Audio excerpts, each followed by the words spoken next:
North Carolina, Cumberland County, August 1857. A woman 9 months pregnant runs barefoot through the pines of the Great Dismal Swamp. Blood runs down her legs, her hands clutch her belly. Behind her, 5 white men on horseback, armed with Springfield rifles, accompanied by bloodhound dogs trained to track human flesh. She runs not just for her life. She runs because she knows if they catch her, the child she carries will be sold for $300 before it's even a month old. Her womb isn't a cradle. It's merchandise, registered in the account books of Mr. Edward Whitmore, cotton planter, owner of 143 slaves and holder of a $5,000 debt to the Fayetteville Bank. But inside that forest, where sunlight doesn't reach the ground and where the white men's maps end in dotted lines, something was waiting. Something the hunters didn't expect to find. Something that would transform a desperate escape into the bloodiest night that swamp had ever witnessed.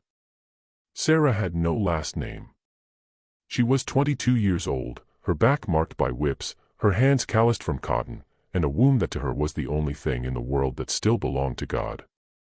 But to Edward Whitmore, that womb was worth money. A lot of money. Whitmore was bankrupt.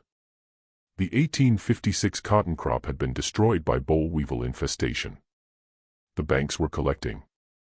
Creditors knocked at the door.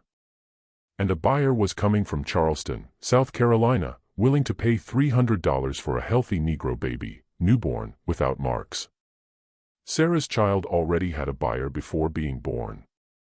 She heard everything. She was serving tea on the veranda of the big house when Whitmore and the buyer discussed the transaction.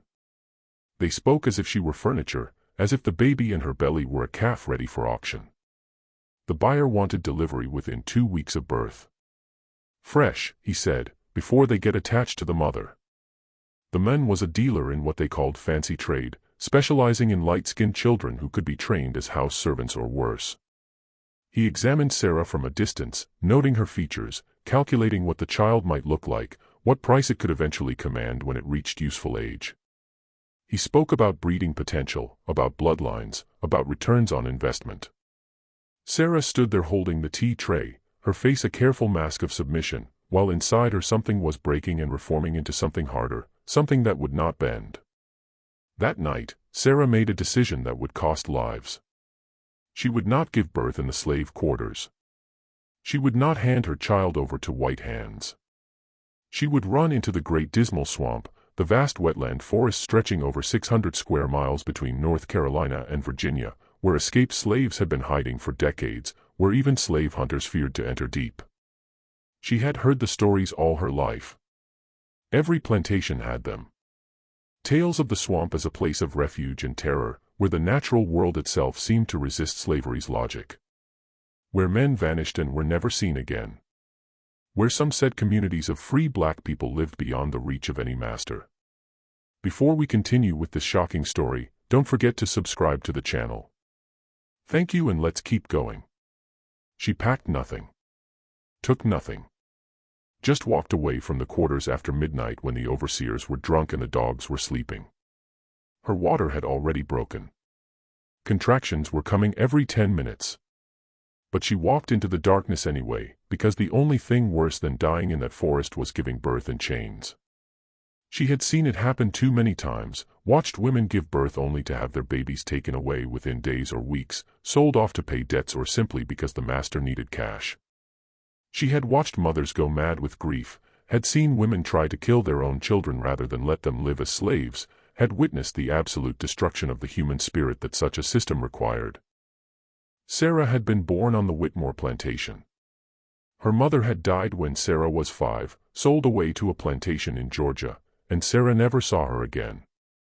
Her father, if he even knew he was her father, was probably Whitmore himself or one of his sons, given Sarah's lighter skin and the way certain white folks looked at her with guilty recognition. She had been raised by old Martha, a woman who knew herbs and stories, who taught Sarah the prayers and songs that had survived the Middle Passage, fragments of African languages mixed with English, creating something new that carried the weight of ancestral memory. Old Martha had told Sarah about the swamp, about how it had been there long before white people came, how the native tribes had known it as a sacred place, how the land itself seemed alive and aware. Martha said that when you entered the swamp with the right spirit, with respect and need, it would protect you. But if you came with greed or cruelty, the swamp would consume you.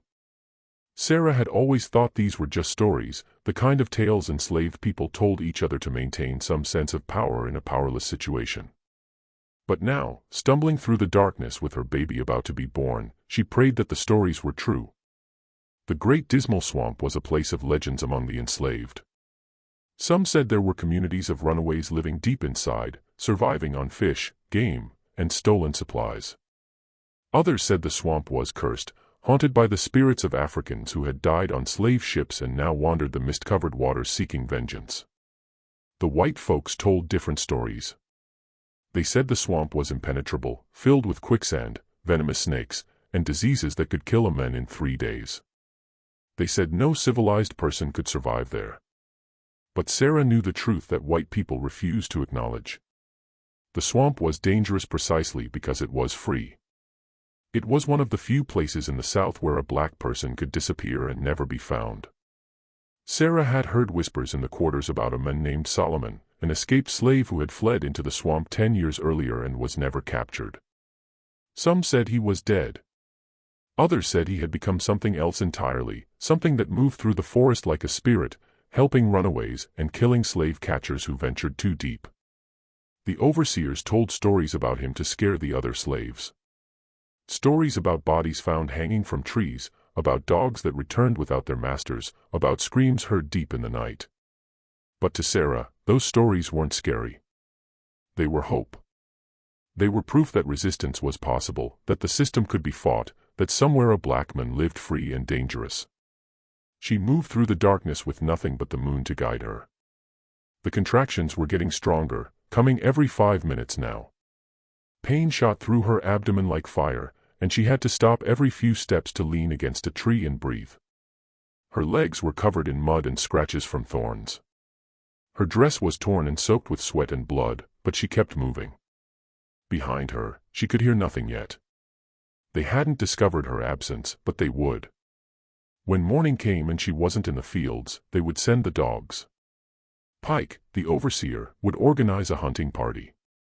He was a cruel man who took personal pleasure in catching runaways, who liked to brag about his tracking skills, about how no slave had ever escaped his pursuit for long. The forest grew denser as she went deeper. The pine trees gave way to cypress and tupelo, their massive trunks rising from black water that reflected the moonlight like obsidian mirrors. The air was thick with humidity and the smell of decay, of vegetation rotting in standing water, of life consuming itself and being reborn. Sarah waded through water up to her knees, feeling things brush against her legs in the darkness, praying they were just fish and not cottonmouth snakes. The water was warm, almost body temperature, and strangely comforting despite the fear. It felt like being held, like the swamp itself was supporting her weight, helping her move forward. She didn't know where she was going. She was following instinct, following the pull of something she couldn't name. The slaves had always said that the swamp would protect you if you respected it, if you moved with it instead of against it. Sarah whispered prayers as she walked. Prayers her grandmother had taught her. Prayers in words that weren't quite English, remnants of languages brought across the ocean in chains. She asked the ancestors to guide her feet. She asked God to give her strength. She asked the forest to hide her from the men who would come. She promised that if she survived, if her child lived, she would teach him about resistance, about dignity, about the price and value of freedom. The hours passed in a blur of pain and movement. Sarah lost track of time, lost track of distance. All that existed was the next step, the next contraction, the next tree to lean against. She moved deeper and deeper into the swamp, into places where the water was darker, and the trees grew so thick that even moonlight couldn't penetrate. She heard animals moving in the night, the splash of something large entering the water, the cry of a bird. She heard sounds that seemed almost human, almost like voices calling to her from the shadows. Then she saw it through the trees, barely visible in the pre-dawn light just beginning to filter through the canopy. There was a structure. A house. It was impossible. Yet there it was, a small cabin made of cypress wood, weathered gray by time and moisture, sitting on slightly elevated ground where the water didn't reach. Smoke was rising from a chimney made of mud and sticks. Someone was living there. Someone was inside. The cabin was small, but well constructed, built with knowledge of the swamp's particular challenges. It sat on stilts that raised it above the seasonal flood levels, and the wood had been treated with something that kept it from rotting. Around it, Sarah could see what looked like a small garden, raised beds where vegetables grew in the thin soil. This was not a temporary shelter. This was a home. Sarah's first instinct was fear. If there was a white person living in the swamp, she was finished. But something told her that no white person would build a home in this place, would choose to live surrounded by the very wilderness they claimed to despise. She approached slowly, one hand on her belly, the other reaching out to steady herself against trees. Another contraction hit, this one so strong it drove her to her knees in the shallow water. She bit down on her hand to keep from crying out, tasting blood. The pain was different now, deeper, more insistent. The baby was coming soon. She had maybe an hour, maybe less. The door of the cabin opened. A man stood there, silhouetted against the firelight from inside. He was tall and thin, his skin so dark it seemed to absorb the shadows around him. He wore clothes made from animal skins and rough cloth stitched together with plant fibers. His hair was long and matted with mud and leaves, twisted into thick locks that hung down his back. His feet were bare, and his hands were scarred, the hands of someone who had lived by physical labor and violence. His eyes were the most striking thing about him, bright and alert, like an animal's eyes reflecting the faint light. He looked at Sarah, kneeling in the water, and without a word he walked out and lifted her to her feet. He was strong, stronger than his thin frame suggested. He half carried, half guided her into the cabin, and laid her down on a bed made of moss and animal furs. The interior of the cabin was surprisingly organized. There were tools hanging on walls, dried herbs, and fish hanging from the rafters, a small fire burning in a stone hearth. Everything had its place. Everything served a purpose. This was the home of someone who had learned to live with absolute efficiency, wasting nothing, making use of everything the swamp provided. There were weapons, too, Sarah noticed.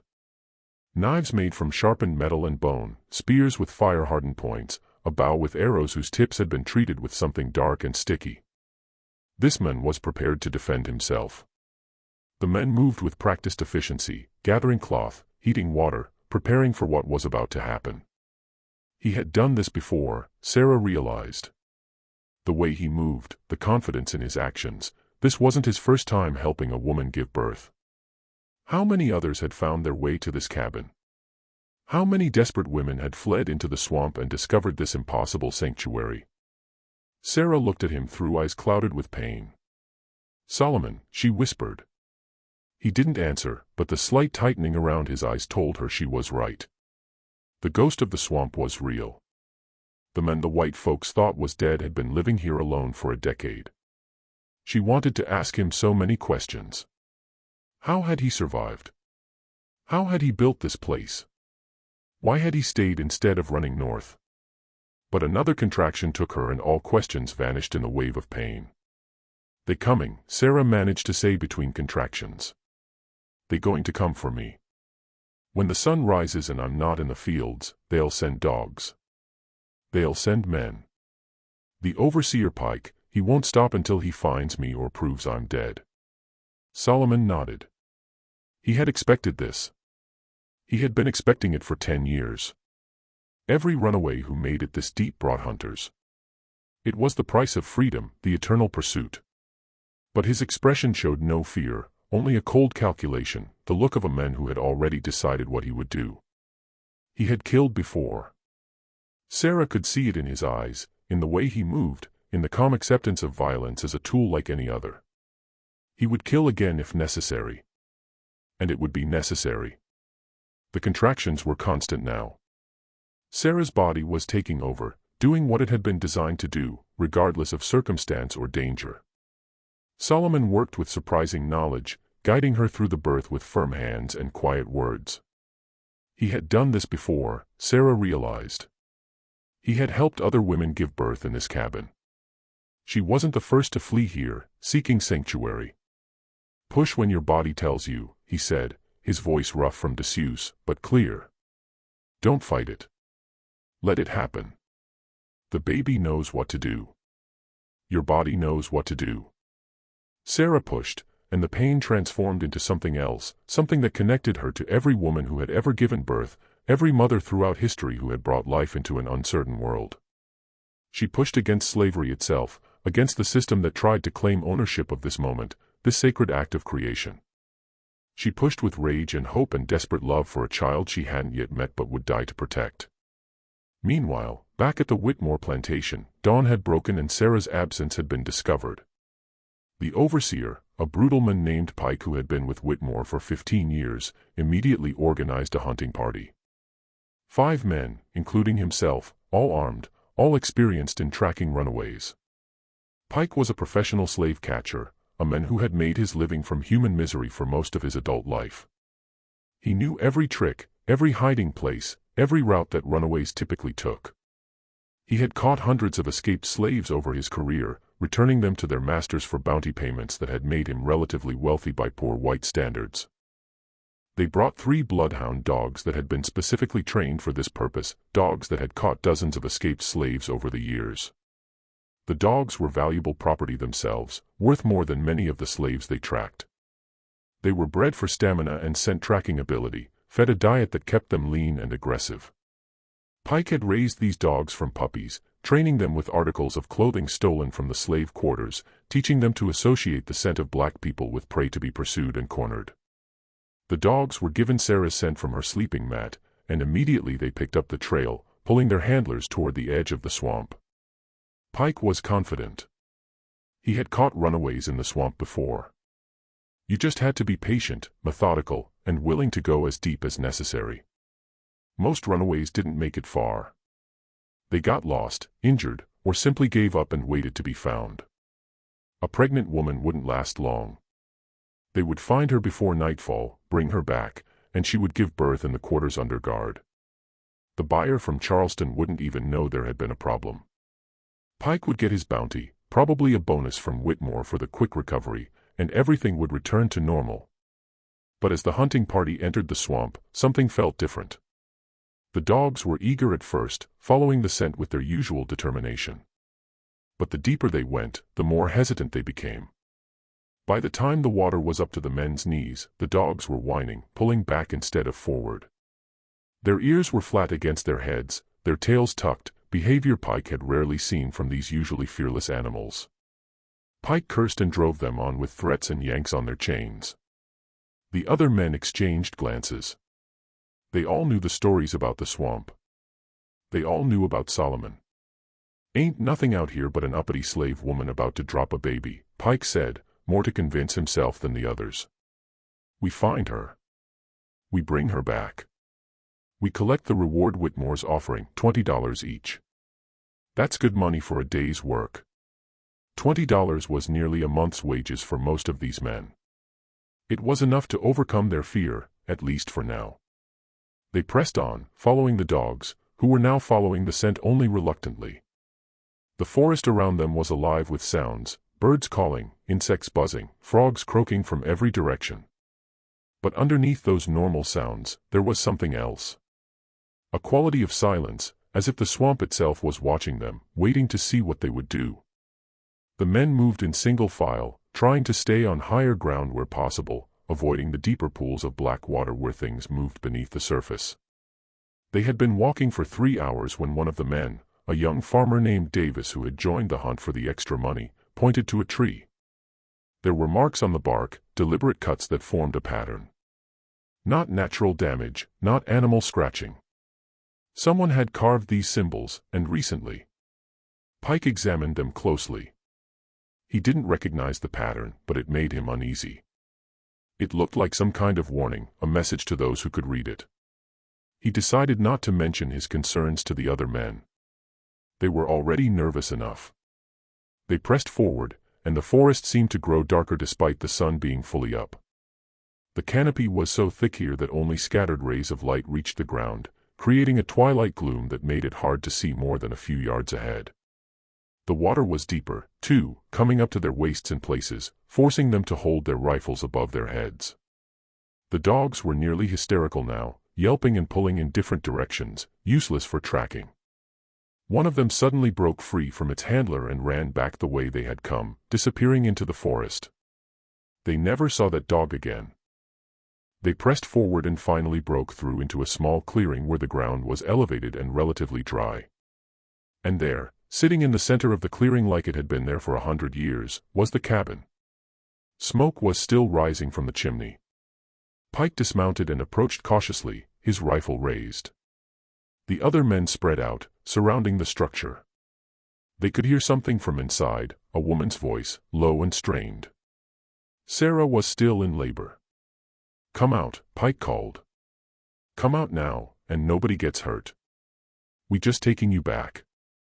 You and the baby, that's all. Master Whitmore, he's willing to forget this ever happened if you come peaceful. But you make us come in there and things going to get rough." There was no response from inside the cabin. Pike nodded to Davis, and the younger man moved to the door, kicked it open, and rushed inside with his rifle ready. A moment later, he came back out, his face pale. "She's in there," he said. "Her and the baby just born. But there's someone else. A man.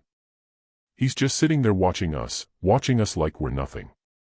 Pike entered the cabin himself and found exactly what Davis had described. Sarah was lying on the bed, exhausted but alert, the baby at her breast. The child was nursing, its small hands kneading Sarah's skin, completely peaceful despite the danger surrounding it. And sitting in a chair near the fire was a man who looked like he had grown out of the swamp itself, his eyes reflecting the firelight like an animal's, his expression utterly calm. This had to be Solomon. The legend made flesh. Pike pointed his rifle at him. "You're Solomon," he said. "You're that runaway from 10 years back. The Jennings plantation, wasn't it? They gave up looking for you after the first year. Hell, there's probably still a reward on you. Might be we make double money today." Solomon didn't move, didn't speak, just sat there with that same calm expression, as if Pike and his rifle were no more threatening than rain. It unnerved Pike more than resistance would have. A man should show fear when threatened with death. A slave should cower and beg. But Solomon just sat there, and in his eyes, Pike saw something that made his throat go dry. He saw certainty. Solomon knew what was going to happen next, and he wasn't afraid. "Tie them up," Pike ordered the other men. "Tie both of them up. We're taking all 3 back. Whitmore's going to get his slave woman and her baby, and we're going to collect bounty on this one, too. Might be the best day's work any of us ever done." But as the men entered the cabin to follow Pike's orders, Solomon finally moved. It wasn't a sudden movement. Nothing rushed or panicked. He simply stood up and walked toward the back wall of the cabin where various tools and implements were hanging. Pike shouted at him to stop, threatening to shoot, but Solomon ignored him completely. He reached up and took down a hunting knife. The blade nearly a foot long, made from what looked like sharpened iron taken from some long-abandoned farm tool. The handle was wrapped in leather, and the blade had been honed to razor sharpness. "Don't be stupid," Pike said, trying to keep his voice steady. "You can't fight all of us. You got 1 knife. We got 5 rifles. Put that down. And maybe you just get a whipping instead of hanging.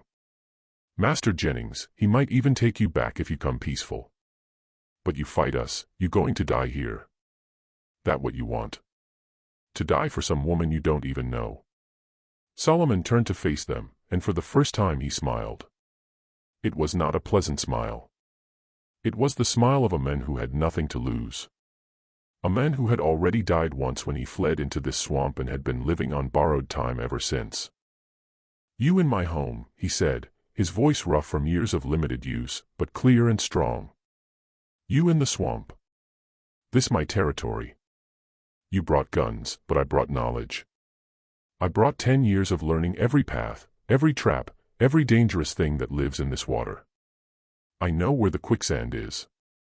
I know where the alligators nest. I know which snakes are deadly and which just look scary. You made a mistake coming here. You made a mistake thinking this would be easy."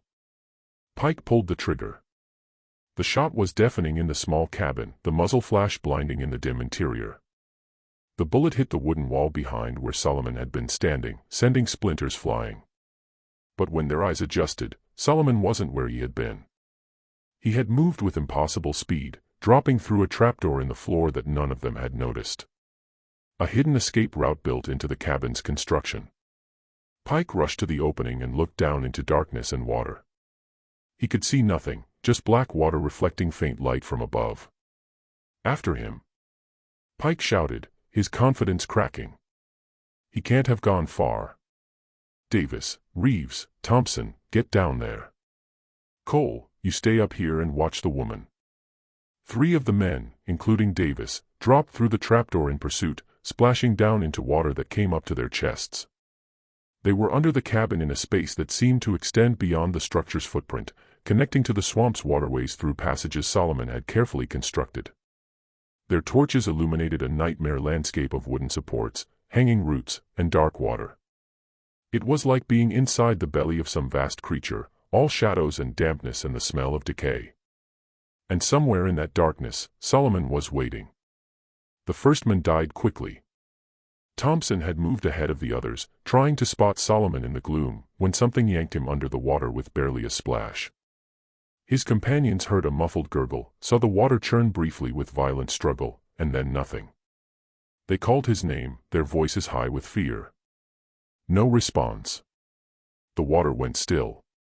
Davis wanted to turn back immediately, but Reeves, a hardened slave catcher who had been doing this work for 20 years, insisted they continue. "He's just one man," Reeves said, though his voice lacked conviction. "Probably just using these waters to hide. We stick together, we'll be fine. We got light. We got guns. He's got nothing but a knife."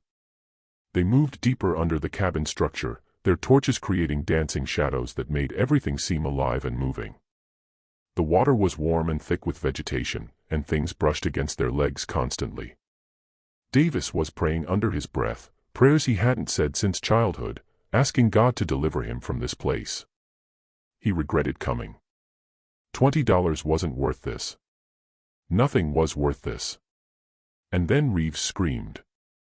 Davis spun around to see his companion being pulled backward by something wrapped around his throat, a cord or rope made from twisted vines that seemed to come from the darkness itself.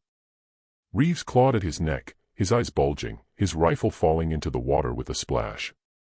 Davis raised his own gun, but couldn't see what to shoot at. The rope or vine extended back into shadows, and pulling on it was a figure that might have been human or might have been something else. Something that had learned to move like the swamp's predators move, silent and sudden and absolutely effective. Reeves disappeared under the water, still struggling, bubbles rising as he fought for air. Then the water went still again, and there was only Davis, alone in the darkness, his torch starting to sputter as water dripped onto it from above. Davis panicked completely. He thrashed toward what he thought was the trapdoor opening, no longer caring about finding Sarah or Solomon or collecting any reward. He just wanted out of this nightmare. Wanted to be anywhere else. Wanted to be back on his small farm with his wife and children, safe and bored and alive. But in his panic, he got turned around in the darkness. The waterways under the cabin formed a maze, and without knowing the layout, it was impossible to find the exit. His torch sputtered and went out, plunging him into absolute darkness. He stood frozen in the warm water, hearing only his own terrified breathing and the gentle lap of water against wood. Then he heard Solomon's voice, close enough that the men had to be within arm's reach. Close enough that Davis could feel breath on his face. "You came here to take a woman's baby," Solomon said softly, his voice carrying a weight that went beyond mere words. "You came here to drag her back to slavery, to sell her childlike property like it was an animal or a piece of furniture. Did you think the swamp would allow that? Did you think God would let you walk away? Did you think the ancestors who died in chains would stand by and watch you do this again?" Davis fired blindly in the direction of the voice, the muzzle flash briefly illuminating the space around him. He saw Solomon for just a second, standing calmly in the water, covered in mud that made him nearly invisible against the darkness, his eyes reflecting the brief light like an animal caught in lantern glow. Then darkness returned. Davis tried to reload his rifle, but his hands were shaking too badly. He dropped the powder horn, dropped the shot, and then something grabbed his leg and pulled him under with irresistible force. He tried to scream, but only swallowed water thick with decay and vegetation. He flailed, fighting against the grip on his ankle, but it was like fighting the swamp itself. His lungs burned for air, his vision filled with bright spots. His last thought was that the stories had been true all along. That some places in the South were not meant for white men. That slavery's reach had limits, even if those limits were defined by violence and death. Then the darkness took him completely. Above in the cabin, Pike and Cole heard the shots and screams from below, then silence. Pike's confidence had evaporated completely. He looked at Sarah, who was watching him with an expression he couldn't quite read. Not fear, not triumph, just patience, as if she was waiting for something inevitable to happen. As if she knew how this would end, even if he didn't. "Where's the other way out?" Pike demanded, his voice cracking slightly. "There's got to be another door, another exit from this place. Tell me now." Sarah said nothing, just held her baby closer. The child had stopped nursing and was looking around with the unfocused gaze of the newborn, completely unaware that 3 men had just died violently below them, completely innocent of the horror that surrounded his first moments of life.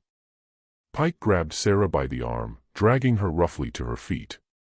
She gasped in pain, still weak from the birth. But Pike didn't care. "You're coming with me," he said desperately. "You're my ticket out of here. He won't hurt you. You're what he's protecting. So, you're going to walk ahead of me and we're going to leave this place, and if he tries anything, I'll put a bullet in your head. You understand?" But as Pike pulled Sarah toward the cabin door, Solomon emerged from the trapdoor like some swamp creature rising from the depths. He was covered in blood and mud, barely recognizable as human. His clothes were soaked and clinging to his thin frame. In one hand, he held the long knife, its blade now red with blood that dripped onto the cabin floor. In the other hand, he held something that made Pike's stomach turn, the scalp of one of the dead hunters, a trophy taken in the way of old wars, proof of kills made in battle.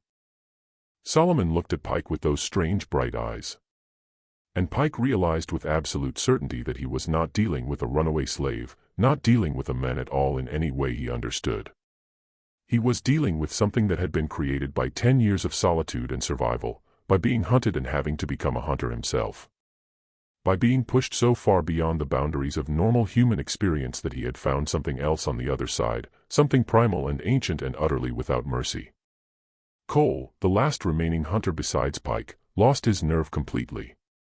He bolted for the door, preferring to take his chances in the swamp rather than face whatever Solomon had become. He made it 3 steps outside before he triggered one of Solomon's traps, carefully positioned around the cabin's perimeter for exactly this purpose. It was a snare made from vines and weighted with logs, a device Solomon had perfected over years of defending his territory. The trap caught Cole's leg and yanked him into the air with such force that Pike heard bones break. Cole hung upside down, screaming, his rifle falling to the ground below him. Solomon walked calmly outside, his movements unhurried, almost casual. He approached the struggling men with the same expression he might wear while checking a fish trap or inspecting a snared rabbit. Cole begged, pleading for his life, offering money, promising never to return, swearing he would tell everyone the woman had died. But Solomon didn't hesitate. He drew the knife across Cole's throat in one smooth motion, and blood poured down onto the ground, feeding the earth that had sheltered Solomon for so long, returning to the swamp what the swamp had provided. Pike was alone now. He still had his rifle, still had Sarah as a hostage, but his hands were shaking so badly he could barely hold the weapon. Sweat poured down his face despite the morning coolness. His breath came in short gasps. "I'll kill her," he said desperately, pressing the rifle barrel against Sarah's temple. "I swear to God, I'll shoot her right now. If you come any closer, I'll kill her and the baby both. Is that what you want? You want them dead?" Solomon stopped at the cabin door for the first time since emerging from the water. He looked uncertain. He glanced at Sarah, at the baby in her arms who was starting to fuss, sensing his mother's fear, and something human flickered in Solomon's eyes. He had saved other runaways over the years, helped them, given them food and guidance, and sent them north toward freedom, but he had never cared about them. Not really. They were just people passing through his territory, fellow fugitives seeking shelter. He helped them because it was the right thing to do, because any slave who made it this deep deserved assistance. But he felt no personal connection. But Sarah was different. She had given birth in his cabin, had brought new life into this place of death. She had chosen his home, chosen him as her sanctuary in the most vulnerable moment of her life. And the baby, that innocent child who had done nothing except have the misfortune of being born black in a world that saw him as property, deserved a chance that Solomon himself had never truly had. That child deserved to live free, to grow up knowing his own worth, to never feel the weight of chains or the sting of a whip. If Pike killed them now, everything Solomon had built, everything he had survived for, would be meaningless. "You let her go," Solomon said quietly, his voice carrying the weight of absolute conviction. "And I let you live. You walk out that door. You leave the swamp. And you tell everyone that Sarah died in childbirth. Tell them the baby died, too. Tell them you found their bodies deep in the swamp and couldn't recover them. Tell them whatever story keeps them from coming back here. Do that and you see tomorrow. You get to go home to whatever family you got waiting. You get to live." He paused, his eyes hardening. "But you hurt her. You hurt that child. And I promise you this, your death will take days. I'll keep you alive and screaming for as long as I can. I learned things in this swamp. Things about pain and how much a man can endure. You don't want to find out what I know." Pike wanted to believe him. God, how he wanted to believe him. His whole body was shaking with fear and adrenaline. But he had just seen this man kill 4 hunters with barely any effort. Had seen him collect trophies like some savage warrior from a nightmare. Pike's hand tightened on his rifle, finger on the trigger, pointed at Sarah's head. One squeeze, and she would die. But Pike looked into Solomon's eyes and saw something there that made his decision for him. He saw that if he killed Sarah, his own death would not be quick. Solomon would make it last, would make it hurt beyond anything Pike could imagine, would make sure Pike understood exactly what he had tried to do and make him regret it with every fiber of his being. Pike lowered the rifle slowly, his entire body trembling. He stepped away from Sarah, keeping his eyes on Solomon, expecting at any moment to feel a knife in his back. But Solomon didn't move, just stood there in the doorway, covered in blood and mud, watching Pike retreat with those unnaturally calm eyes. Pike reached the door, stepped outside into the swamp's humid air, and started walking. He didn't run, knowing instinctively that running would trigger pursuit the way running triggers a predator's chase instinct. He just walked steadily, following the path back the way they had come, guided by marks the hunting party had left on trees. He walked for hours, his mind blank with shock and residual terror. Every sound made him jump. Every shadow seemed to hide Solomon's form. But Solomon never came.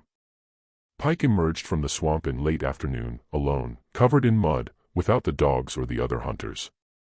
People from the plantation came running when they saw him, asking what happened, where the others were, whether he had found the runaway. Pike looked at them with dead eyes and told the lie that would save his life, the story Solomon had demanded. "She's dead," he said flatly, his voice empty of emotion. "Went into labor deep in the swamp. Bled out before we could get to her. Baby was stillborn. We tried to bring the bodies back, but the swamp, the water was too deep, too dangerous. The other men, they got separated from me, trying to find a way out. I barely made it myself. The swamp took them. Ain't nothing we can do about it now. They're gone. All gone." Nobody questioned the story too closely. Men disappeared in the great dismal swamp all the time. It was a dangerous place. Everyone knew that. Quicksand, snakes, alligators, disease, any of 100 things could kill you in there. The dogs never came back either, presumably lost or killed or simply run off in terror. Whitmore was furious about losing his investment, about the $300 he would never collect from the Charleston buyer. But there was nothing to be done. He couldn't sell a dead woman's baby. He couldn't even recover the bodies to prove they were really dead. The buyer from Charleston went home disappointed, muttering about the unreliability of the slave trade, about how difficult it was to conduct business in such primitive conditions. And Pike never entered the swamp again. Couldn't even look in its direction without his hands starting to shake, without seeing Solomon's calm eyes and remembering the blood dripping from that long knife. He quit his job as overseer within a month, moved to Virginia, took work as a farmhand instead. He never told anyone the full story of what happened that day. Some nightmares are too terrible to speak aloud. Back in the cabin, Sarah held her son and cried. Not from fear or pain now, but from relief and something else. Something she didn't have words for.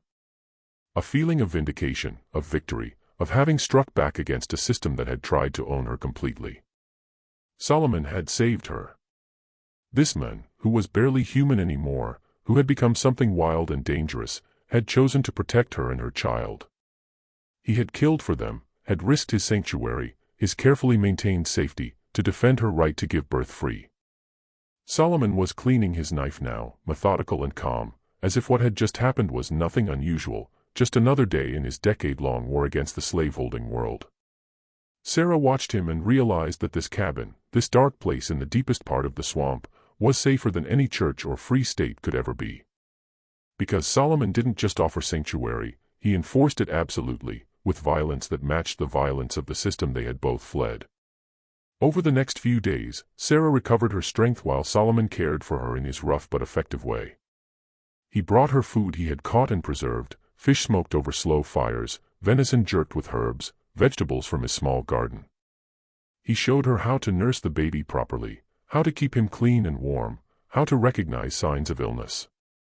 He made sure she had clean water from a spring he had found deep in the swamp, water that tasted pure and sweet despite the brackish pools that surrounded them. And slowly, as her body healed and her strength returned, they began to talk. Solomon's story emerged in fragments, told over evening fires while the baby slept. He had been born on the Jennings plantation in Virginia 35 years ago. His mother had died when he was young. His father sold away before Solomon was old enough to remember him. He had been a field hand, working tobacco and corn, beaten regularly by an overseer who enjoyed inflicting pain. At 25, he had tried to escape, was caught, and received 100 lashes as punishment. The scars still covered his back, thick ridges of destroyed tissue. At 27, he tried again, made it 50 miles north before being caught by slave catchers and returned. This time the punishment was worse.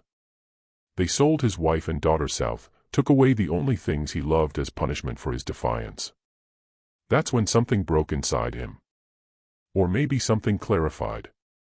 He realized that there was no point in running north, in trying to reach free states where laws supposedly protected him. Those laws were paper and promise, easily ignored when money was involved. Slave catchers operated in northern states with impunity, kidnapping free black people and selling them south. But the swamp was different. The swamp didn't care about laws or property rights. The swamp was vast and dangerous and free in a way that no government could guarantee. So he ran again, this time with no destination except away, deeper and deeper into the wilderness until he found this place. For the first year, he nearly died a dozen times. Disease, starvation, accidents, all of them nearly killed him. But he learned. Learned which plants could be eaten and which were poison. Learned to fish and trap and hunt. Learned to read weather and animals, to understand the swamp's rhythms and dangers. And most importantly, he learned that he was not alone. There were others living in the swamp, other runaways who had found freedom in the wilderness. They helped each other, traded knowledge and supplies, created an informal network of survival that stretched across the entire vast wetland. But Solomon had gone deeper than most, further from civilization into places where even other runaways feared to go. He had built this cabin in a location so remote that no one would stumble across it by accident. And he had become something the others whispered about with a mixture of respect and fear. He had become a warrior. He didn't just survive. He actively defended the swamp against intrusion. When slave hunters came too deep, they didn't come back. When overseers ventured into his territory, they vanished. Solomon had declared war on the system that had destroyed his life. And he fought that war with every skill he had learned. "How many?" Sarah asked one night as they sat by the fire. "How many men have you killed?" Solomon was quiet for a long time. Lost count after the first year, he finally said. "Maybe 20, maybe more. Some were slave catchers. Some were just men who came into the swamp for other reasons, but threatened people I was protecting. Each time I tell myself it's the last time, that maybe now they'll learn to stay away, but they never do. They keep coming and I keep doing what's necessary." Sarah understood. She had seen what was necessary, had watched Solomon kill 4 men without hesitation or remorse, and she didn't judge him for it. How could she? He was doing what the law refused to do. Protecting black lives with the same fervor and violence that white men used to protect their property. "What happens now?" she asked. "What happens to me and my boy?" "You can stay as long as you need," Solomon said, looking at her with those strange bright eyes. "Or I can guide you north when you're strong enough, toward Virginia and then beyond. There are routes, safe houses, people who help. It's dangerous but possible. Harriet Tubman herself has used paths through this swamp. Others have made it. You could too." He paused, then continued. "Or you can stay here. Build another cabin nearby. Raise your boy where he'll never know chains. Where he'll grow up free and wild and dangerous like this place. Others will come eventually, other runaways who hear the stories. We could make a community here, deep enough that they can't touch us, strong enough to defend ourselves." Sarah looked down at her son's sleeping face. He didn't have a name yet. She had been waiting, wanting to choose carefully, wanting to give him a name that meant something, that carried weight and hope and defiance. She thought about everything she had gone through to bring him into the world. About the men who had died trying to take him. About the choice Solomon was offering her. "I'll stay," she said finally, her voice firm with conviction. "At least for now. At least until he's stronger. And I know what direction to go. But we'll need to give him a name. Can't keep calling him the baby forever."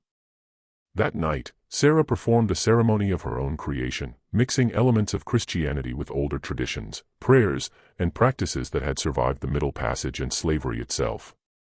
She took a piece of cloth Solomon had given her and wrapped it around her son, then held him up toward the smoke hole in the cabin's roof, where she could see stars through the opening, the same stars that had guided her ancestors across the ocean, that had watched over centuries of suffering and resistance.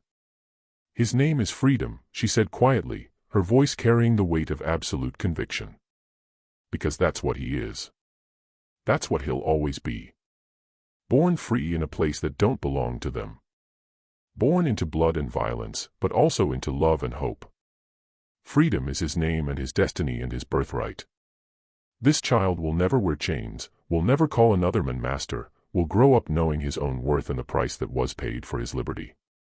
Solomon watched from across the cabin, and for the first time in 10 years, he felt something other than the cold calculus of survival and the hot satisfaction of revenge.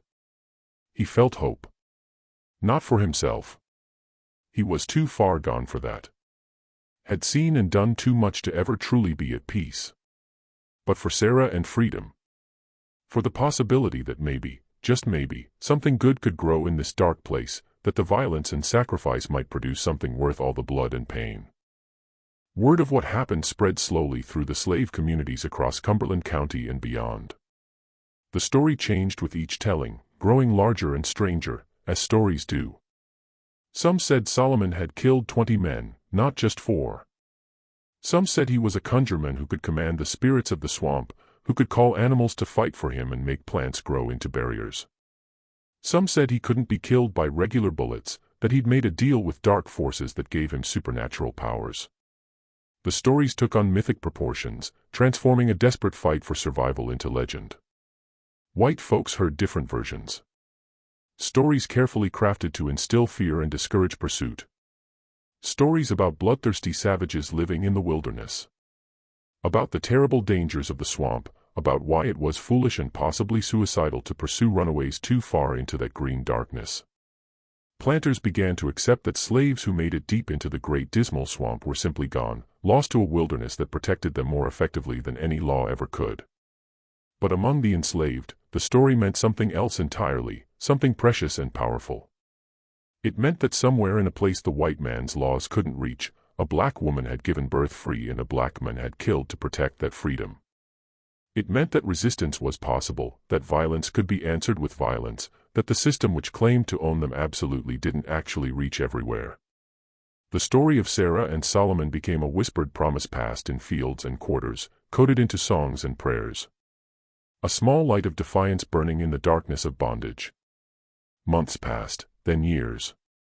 Sarah grew stronger and freedom grew healthy, a bright-eyed child who learned to walk on the elevated path Solomon had built through the swamp, who learned to swim before he could speak full sentences, who grew up knowing no fear of the wilderness that sheltered him. Solomon taught him everything. Which plants were safe to eat, how to move silently, how to set traps and avoid dangers. The child was being raised as a warrior, a defender of the free space they had carved out through blood and determination. Other runaways did come eventually, following rumors and whispers to this impossible sanctuary. Some stayed for a few days before continuing north, guided by Solomon through the safest paths. Others stayed longer, recovering from injuries or escaping particularly determined hunters. And a few stayed permanently, building their own shelters nearby, creating the beginning of what would become a small maroon community deep in the Great Dismal Swamp. They lived cautiously, leaving no trace that could be followed, taking only what they needed from the wilderness, defending their territory with traps and violence when necessary. The community never grew large, maybe 30 people at its peak, scattered across several square miles of the deepest swamp. But it endured, a living testament to the possibility of freedom even in the heart of the slave South. Children were born there who never knew slavery, who grew up free and wild and fierce. Couples married in ceremonies of their own creation without need for white approval or legal sanction. Old folks found refuge there in their final years, dying free instead of in chains. Solomon trained some of the men who stayed, teaching them what he had learned about survival and warfare, sharing the hard-won knowledge of 10 years in the wilderness. He was creating something unprecedented, an armed force of escaped slaves living free in the heart of the South, capable of defending themselves and others. It was a tiny revolution hidden in the swamp, existing in the spaces between the maps white people drew of their territory. A place where different rules applied, where black people governed themselves and answered to no master. Sarah and Solomon never married formally. There was no preacher and no legal sanction possible for people who didn't officially exist. But they lived as partners, raising freedom together along with other children born in the community. They created something that shouldn't have been possible according to slavery's logic. A place where black people lived by their own rules, governed themselves, loved and raised children, and grew old with dignity intact. The war came eventually, as everyone had known it would. In 1861, when the first shots were fired at Fort Sumter, news reached even the depths of the Great Dismal Swamp. Some of the men from the community emerged to join Union forces when they came south, eager to fight openly instead of just defending their hidden territory. Solomon didn't go. He was too old by then, in his 50s, and showing the wear of decades of hard living. But he sent his knowledge north with those who left, teaching them the guerrilla tactics he had perfected, the ways of moving unseen and striking without warning. Freedom, now a young man of 17, went north to fight. Sarah tried to stop him, terrified of losing the son she had risked everything to birth free. But Freedom was adamant. "You ran so I could be born free," he told her. "Now I got to fight so others can be free, too. That's what you taught me, Mama. That's what Solomon taught me. Freedom ain't free. It costs blood and sacrifice. I got to pay that price." He joined the United States Colored Troops, one of the regiments of black soldiers who fought with distinction despite facing discrimination even within Union ranks. He survived the war, came back to the swamp afterward with medals and stories, with knowledge of a wider world that Sarah and Solomon had only imagined. He told them about battles and politics, about Lincoln and emancipation, about a future that seemed simultaneously hopeful and uncertain. When the war ended and slavery was officially abolished, people emerged from the Great Dismal Swamp who had been living there for decades, former slaves who had never been caught, children who had been born and raised free in the wilderness, families who had survived against every odd. The larger world was shocked to learn that such communities had existed, that freedom had been possible even before emancipation if you were willing to pay its price in isolation and constant vigilance. Some of them integrated into newly free black communities in nearby towns. Others stayed in the swamp, reluctant to leave the place that had sheltered them, skeptical of promises made by a government that had allowed slavery to exist for so long. Solomon stayed until he died in 1873. Found one morning by Sarah, lying peacefully in the cabin he had built, the same cabin where freedom had been born 16 years earlier. He was buried in the swamp he had defended for 30 years. A warrior who had fought his own war against slavery and won, at least in this small corner of the world. Sarah lived longer, saw her grandchildren born free in a world that slowly, painfully began to acknowledge their humanity. Freedom became a minister and teacher, using the fierce independence he had learned in the swamp to fight for black rights through different means: education, politics, community organization.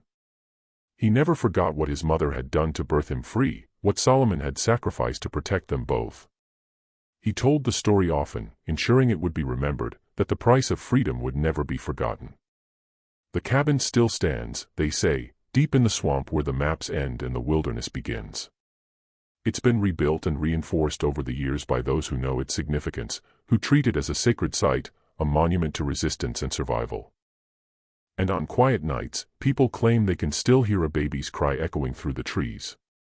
A reminder of that August night in 1857 when Sarah fled into the darkness and freedom was born. That cry represents something that can never be fully crushed or contained, the seed of liberation planted in blood and mud and desperate hope. It reminds us that resistance has always existed. That even in slavery's darkest hours, there were people who refused to submit, who fought back with whatever means they had, who created pockets of freedom through courage and violence and absolute determination. The story of Sarah and freedom and Solomon is more than just history. It's a testament to the price of freedom, to the sacrifices made by people whose names we'll never know, who fought their own battles in swamps and fields and secret places. Who refused to accept the world as it was and instead created the world they needed to survive. They were warriors in their own right, fighting a war that predated and outlasted the Civil War. A war for the basic right to exist as human beings rather than property. Their legacy lives in every person who refuses to submit to injustice, who fights back against systems designed to crush them, who creates spaces of freedom and resistance even in the most oppressive circumstances.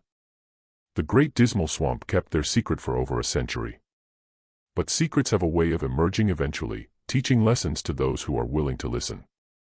This is the story of Sarah and freedom and Solomon. A story of rage and revenge and impossible survival. A story that should remind us that freedom has always been contested, always been paid for in blood and sacrifice, always been something seized rather than granted. And that somewhere, in places we might not expect, people are still fighting those battles, still creating sanctuaries, still refusing to submit. The work is never finished. The cry still echoes through the trees, calling us to remember, to resist, to fight for liberation however we can.